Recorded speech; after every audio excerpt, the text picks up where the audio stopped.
Hello，大家好，我係中國香港議員羅琳，亦都係91年嘅亞洲小姐冠軍。人生咧每一個階段都會遇到挫折嘅，有啲人會喺學業嗰度，有啲會喺愛情啦、事業、家庭都會有嘅。所以如果我哋抱住正能量面對未來嘅話咧，我相信一切咧都會可以迎刃解決嘅。我哋當然係會活在當下啦，過去咗嘅事咧就唔好再去諗，亦都唔會後悔每一個決定，亦都唔好話太過焦慮於未來。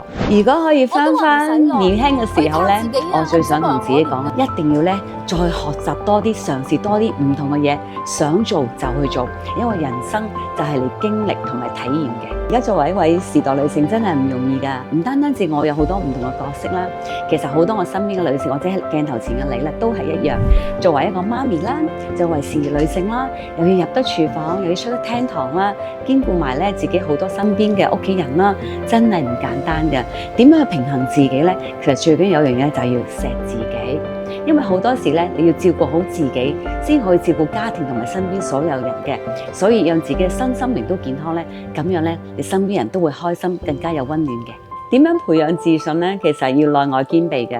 首先，我哋女人咧就要不斷咁增值自己啦，不斷學習。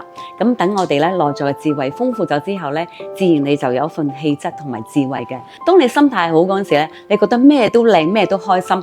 人生咧只係得3萬幾日啦，好好珍惜自己。我哋嚟到呢個世界係體驗同埋學習，希望你哋咧每日都過得開開心心、健健康康。